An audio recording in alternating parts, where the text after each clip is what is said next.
Hey, what's up, Facebook? It is Saturday afternoon. The weather here in Jersey is a little ugly. It's rainy and cold. I just on my way home from spending some time with a bunch of great people, some folks I've known for quite a while, and I don't get to see as often as I'd like. But, I don't know, man. I think there's something awesome about having folks that... I don't know, how do I say this the right way? It's not awesome that you don't get to see them all the time. It would be great to see people more often if, everybody lived closer and our paths crossed more often. But it's awesome to have people in your life that you don't have to stay in contact with minute to minute, to still know that they're out there somewhere, and that if you called or you needed something, they'd be there, or that you would be there for them.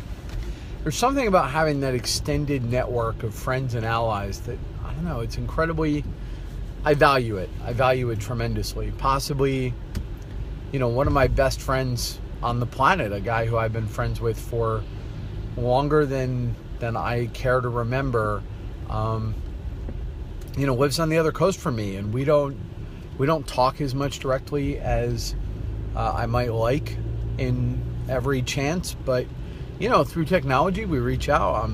We still kind of know what's going on in each other's lives, but, I could pick up the phone and spend 3 hours on the phone with the guy, and it would probably be like, I had just seen him yesterday.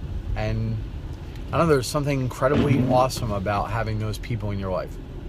Anyway, so that's kind of like, anyway, I'm just coming from that.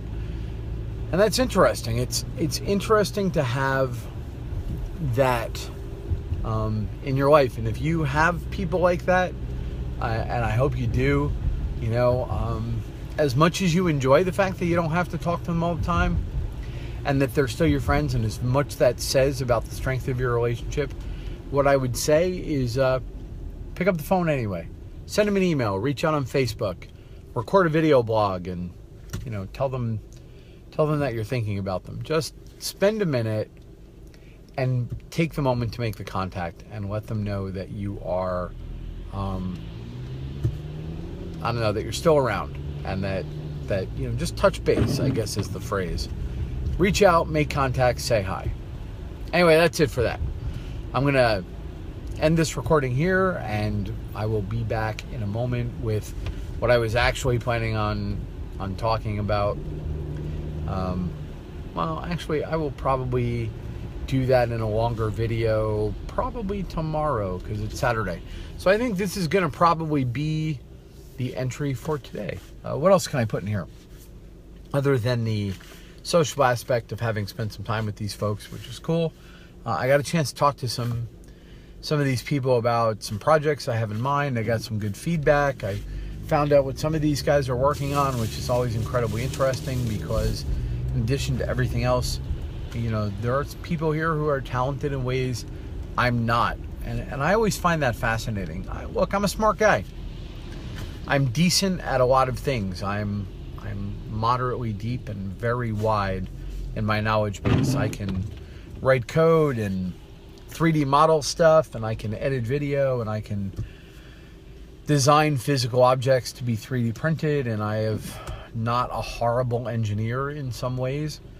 I have all that going for me, but those people have the talents I don't have, I find incredibly fascinating and inspiring. So some of these guys, are engineers on a level I'll never understand, or they work with people in a way that I can't. And there are a couple of them that are artists. Like, sit down, be bored, and doodle away art and create things on a level that I could spend the next 50 years of my life attempting to duplicate and never do. And it's awesome to know those people. I've known developers, coders.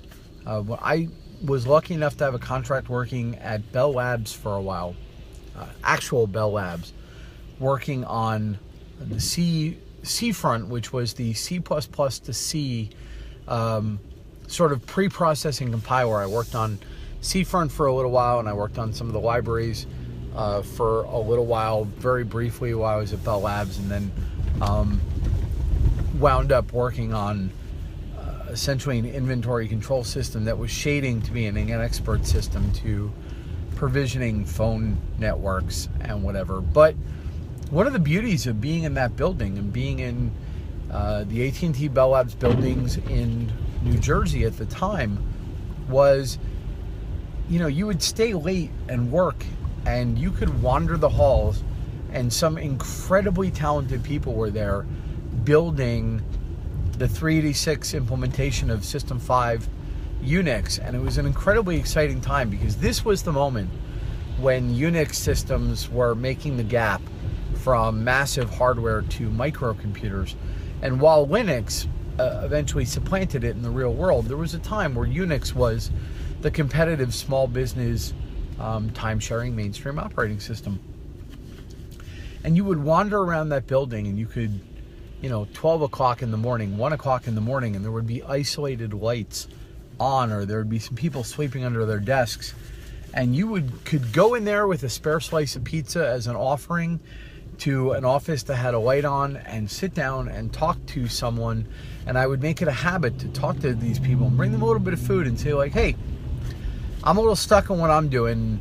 Get me out of my head. Tell me what you're working on. And you would find people who are working on just the most incredible parts, either the lowest level parts of the operating system itself, or the highest level concepts for expert systems or user security or artificial intelligence work, or, you know, whatever it was. And I would just spend, you know, I would try and get 2 of those conversations in a week, and just pick someone who is incredibly smart and go get the, you know, let them teach me something, anything about whatever they were working on. And I made some friends there, and I, you know, eventually went on to work for AT&T proper and met a whole other group of incredibly smart people.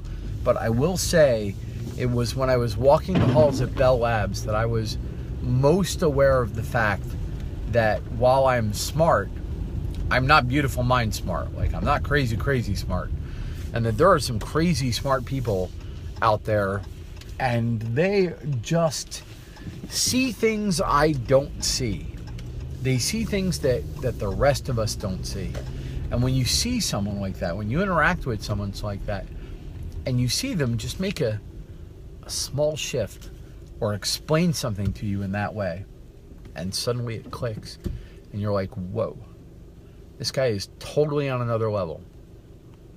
Now, not being the smartest guy in the room annoys some people, and I've known people who get embarrassed and annoyed, and then they get jealous and frustrated and defensive. And I've always relished being around people who are better and smarter than I am at something, and I will soak it up like a sponge. I find them fascinating and inspiring, far from being something that upsets me. It's an experience I actively seek, and I always have done in every area of my life, and it's always fascinated me. So anyway, I was talking to some of the people, my friends, this afternoon in exactly this way, and I was gratified to know that many of them have had the same experience in their area. You know, so while these guys are flat out incredible compared to me in some ways, then it's nice to know that they can still be surprised and maybe a little bit gratified to know me as well. All right, guys, I'm going to let you go, and I will talk to you later on.